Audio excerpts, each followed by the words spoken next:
প্রিয় দর্শক, জানিয়ে দেব আমাদের হাতে থাকা সর্বশেষ আপডেট আন্তর্জাতিক বাংলা খবর। চ্যানেলটি সাবস্ক্রাইব করে আমাদের সাথেই থাকুন। হামাস অস্ত্র চালুক চায় না অধিকাংশ ফিলিস্তিনি। গাজায় এত ধ্বংসযজ্ঞ চালিয়ে হামাসের জনপ্রিয়তা একটুও কমাতে পারেনি ইসরায়েল। উল্টো স্বাধীনতাকামী সংগঠনটি অবরুদ্ধ উপত্যকার মানুষের মধ্যে আরও জনপ্রিয় হয়ে উঠেছে। সাম্প্রতিক একটি জরিপে উঠে এসেছে সেই তথ্য। মিডল ইস্ট আইয়ের এক প্রতিবেদনে বলা হয়েছে, ফিলিস্তিনিদের একটি বিশাল অংশ হামাসের নিরস্ত্রীকরণের বিরোধিতা করেছেন। তারা মার্কিন প্রেসিডেন্ট ডোনাল্ড ট্রাম্পের শান্তি পরিকল্পনা গাজায় ইসরায়েলি আগ্রাসন বন্ধ করতে পারবে এমনটাও মনে করছেন না। ফিলিস্তিনিদের মধ্যে গত 2 বছরে হামাসের সমর্থন বেড়েছে অনেক গুণ। অন্যদিকে প্রতিদ্বন্দ্বী ফাতাহর প্রতি অসন্তোষও গভীর হয়েছে। Palestinian centre for policy and survey research কর্তৃক 22 থেকে 25 অক্টোবর পরিচালিত এক জরিপে দেখা গেছে, পশ্চিম তীর ও গাজা জুড়ে প্রায় 70% ফিলিস্তিনি হামাসের নিরস্ত্রীকরণের তীব্র বিরোধিতা করেছেন। এমনকি এর ফলস্বরূপ ইসরায়েলি হামলা পুনরায় শুরু হয়, তবুও তারা হামাসের পক্ষে থাকবেন বলে জানিয়েছেন। বিশেষত পশ্চিম তীরে এই বিরোধিতা সবচেয়ে শক্তিশালী, যেখানে প্রায় 80% উত্তরদাতা চান যে হামাস তাদের অস্ত্র ধরে রাখুক। এই অঞ্চলটি হামাসের প্রতিদ্বন্দ্বী ফাতাহর নেতৃত্বাধীন ফিলিস্তিনি কর্তৃপক্ষ শাসন করে। অন্যদিকে গাজায় 55% ফিলিস্তিনি হামাসের নিরস্ত্রীকরণের বিরোধিতা করেছিলেন। জরিপটিতে 1200 মানুষের সাক্ষাৎকার নেওয়া হয়েছে। এতে দেখা গেছে, ফিলিস্তিনিদের 62% মনে করেন ট্রাম্পের পরিকল্পনা যুদ্ধ একবারে স্থায়ী হবে না। পশ্চিম তীরে এই হতাশা আরও বেশি, যেখানে 67% উত্তরদাতা পরিকল্পনার সাফল্য নিয়ে সন্দিহান ছিলেন। গাজার এই হার 54%। 7 অক্টোবর 2023 হামাস নেতৃত্বাধীন ইসরায়েলি অভিযানটি সঠিক ছিল কিনা জানতে চাওয়া হলে এখন 53% ফিলিস্তিনি মনে করেন এটি সঠিক ছিল। পশ্চিম তীরে 59% এবং গাজায় 44% উত্তরদাতা এর প্রতি সমর্থন জানিয়েছেন। জরিপ অনুযায়ী হামাস ফাতাহর চেয়ে অনেক জনপ্রিয়। সমগ্র ফিলিস্তিনিদের 35% হামাসকে সমর্থন করেন, যেখানে ফাতাহর পক্ষে রয়েছেন 24%। 32% উত্তরদাতা হয় কোনো দলকে সমর্থন করেন না, নয়তো কোনো মতামত নেই। ফিলিস্তিনিদের মধ্যে মাত্র 23% প্রবীণ প্রেসিডেন্ট মাহমুদ আব্বাসের প্রতি সন্তুষ্ট। 85% চান তিনি পদত্যাগ করুন। অন্যদিকে কারাবিন্দু ফিলিস্তিনি নেতা মারভান বারগুতুর প্রতি অনেকেই আস্থা রাখছেন। তিনি আব্বাস বা হামাসের জ্যেষ্ঠ কর্মকর্তা খালেদ মেশালের বিরুদ্ধে দাঁড়ালে প্রেসিডেন্ট নির্বাচনে জয়ী হবেন বলেই অনেকে মনে করেন। এবার জানিয়ে দেব, সাহায্য চেয়ে ফোন করেন তরুণী, পুলিশের গুলিতেই গেল প্রাণ। যুক্তরাষ্ট্রের ইলিনয় অঙ্গরাজ্যের স্প্রিংফিল্ড শহরে পুলিশের গুলিতে নিহত হয়েছিলেন সোনিয়া ম্যাসি নামে এক তরুণী। বাড়িতে অনুপ্রবেশকারীর সন্দেহে জরুরি নম্বরে ফোন করে সাহায্য চাইতেই ঘটে এই মর্মান্তিক ঘটনা। ঘটনাটি ঘটে গত বছরের জুলাই মাসে। মার্কিন সংবাদ মাধ্যম এবিসি নিউজ জানিয়েছে, সোনিয়ার ফোন পেয়ে সাঙ্গামন কাউন্টি শেরি তারজারা থেকে 2 পুলিশ কর্মকর্তা ঘটনাস্থলে যান। তাদের একজন ছিলেন ডেপুটি শান গ্রেসন, যিনি পরবর্তীতে গুলি চালান সোনিয়ার মুখে। প্রকাশিত ভিডিও ফুটেজে দেখা যায়, বাড়িতে ঢুকে গ্রেসন চুলায় পানি গরম হতে দেখে সেটি বন্ধ করতে বলেন। এতে সোনিয়া কিছুটা বিরক্ত হয়ে প্রতিক্রিয়া জানান। এরপরই গ্রেসন তাকে গুলি করার হুমকি দেন। সোনিয়া ক্ষমা চান ও মাথা নত করেন, কিন্তু সোজা হয়ে দাঁড়াতে গিয়েই গুলির শিকার হন তিনি।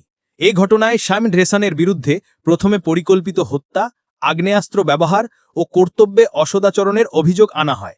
পরবর্তীতে আদালত তাকে ইচ্ছেকৃত হত্যার দায়ে দোষী সাব্যস্ত করে। গ্রেসনের আইনজীবী দাবি করেছেন এটি ছিল ভুল বোঝাবুঝির ফল, তবে আদালত সেই যুক্তি আমলে নেয়নি। আগামী বছরের 29 জানুয়ারি দোষী সাব্যস্ত গ্রেসনের সাজা ঘোষণা করা হবে বলে জানিয়েছেন আদালত। তার সর্বোচ্চ 20 বছর পর্যন্ত কারাদণ্ড হতে পারে বলে জানিয়েছেন কর্মকর্তারা। এদিকে যুদ্ধবিরতি মানছে না ইসরায়েল, গাজার একের পর এক প্রাণঘাতী হামলা। যুদ্ধবিরতি সত্ত্বেও ফিলিস্তিনের স্বাধীনতাকামী সশস্ত্র সংগঠন হামাস নিয়ন্ত্রিত গাজায় একের হামলা চালিয়ে যাচ্ছে ইসরায়েলি বাহিনী। বৃহস্পতিবার 30 অক্টোবর কাতার ভিত্তিক সংবাদমাধ্যম আল জাজিরার প্রতিবেদনে বলা হয়েছে, গাজার উত্তরাঞ্চলে ফের প্রাণঘাতী হামলা চালিয়েছে ইসরায়েল। আল শিফা হাসপাতালের বরাতে বলা হয়েছে, গাজার বেইত লাহিয়া এলাকায় বুধবার সন্ধ্যায় বিমান হামলা চালিয়েছে ইসরায়েল। এতে অন্তত 2 জন নিহত হয়েছে। তবে ইসরায়েল দাবি করেছে যে তারা এমন একটি জায়গায় হামলা চালিয়েছে যেখানে অস্ত্র মজুত করা হচ্ছিল এবং এটি তাদের সেনাদের জন্য ছিল হুমকিস্বরূপ। গত 10 অক্টোবর থেকে গাজায় হামাস ও ইসরায়েলের মধ্যে যুদ্ধবিরতি কার্যকর হওয়ার পর উভয় পক্ষই একে অপরের বিরুদ্ধে যুদ্ধবিরতি লঙ্ঘনের অভিযোগ করেছে।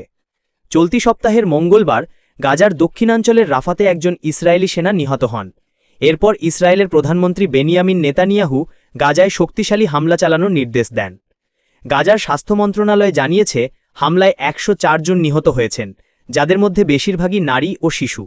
তবে ইসরায়েল দাবি করেছে তারা হামাসের সিনিয়র যোদ্ধাদের লক্ষ্য করে হামলা চালিয়েছে এবং এতে কয়েক ডজন হামাসের যোদ্ধা নিহত হয়েছে।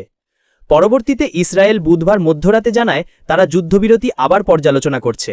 সব শেষ জানিয়ে দেব, বাংলাদেশের জাতীয় সঙ্গীত গাওয়ায় কংগ্রেস কর্মীদের বিরুদ্ধে রাষ্ট্রদ্রোহের মামলার নির্দেশ বিজেপির মুখ্যমন্ত্রীর।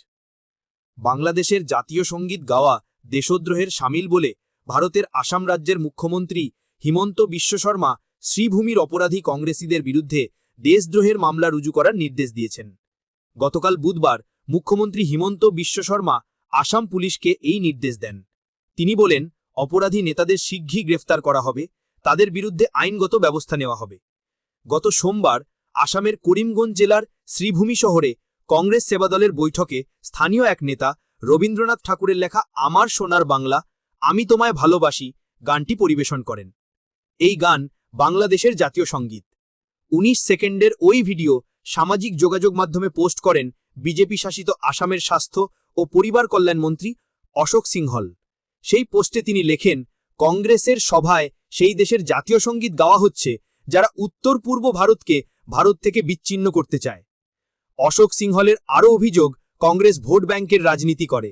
সেই রাজনীতির মধ্য দিয়ে তারা আসামের জনবিন্যাসের বদল ঘটাতে চায়, তাই তারা কয়েক দশক ধরে অনুপ্রেশে মদত দিয়ে আসছে। তার অভিযোগ, কংগ্রেস বৃহত্তর বাংলাদেশ গড়ে তুলতে চাইছে।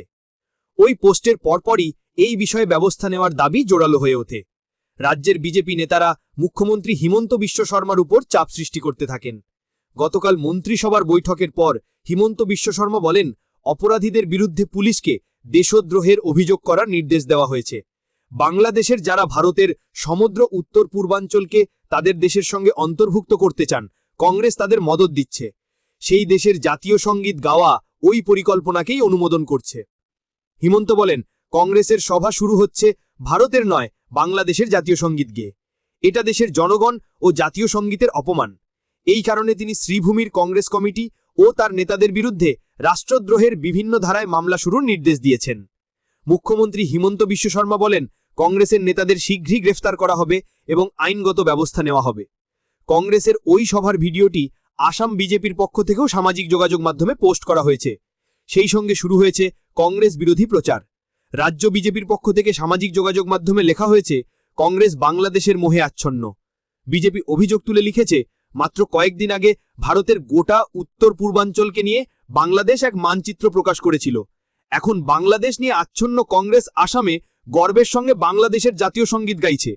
এর পরও কেউ যদি কংগ্রেসের উদ্দেশ্য বুঝতে না পারেন, তাহলে হয় তিনি অন্ধ কিংবা মদতদাতা অথবা দুটোই। বিতর্ক শুরু হতেই সরব হয় কংগ্রেস। প্রদেশ কংগ্রেস সভাপতি গৌরব গগৈ সংবাদ সম্মেলন করে বলেন, আমার সোনার বাংলা গানটি লিখেছিলেন রবীন্দ্রনাথ ঠাকুর। এই গানের সঙ্গে জড়িয়ে আছে বাঙালি সংস্কৃতির আবেগ। বিজেপি সবসময় বাংলা ভাষা, বাঙালি সংস্কৃতি এবং বাংলার মানুষকে অপমান করে, বাঙালিদের তাচ্ছিল্য করে। গগৈ বলেন, বিজেপি রবীন্দ্রনাথ ঠাকুরের দর্শন বোঝে না, বাঙালির ইতিহাস তারা জানে না। বাংলার মানুষ ও বাঙালিদের তারা স্রেফ ভোটের স্বার্থে ব্যবহার করে, বাঙালির ভাষা, আবেগ ও সংস্কৃতি বোঝার চেষ্টা করে না। গৌরব সহ কংগ্রেস নেতাদের অভিযোগ, জ্বলন্ত সমস্যা থেকে মানুষের দৃষ্টি ঘোরাতে বিজেপি ইচ্ছাকৃতভাবে এই অপ্রয়োজনীয় ও অনভ্যিত বিতর্ক সৃষ্টি করেছে। তারা অনাবৃশ্য রাজনীতি করছে।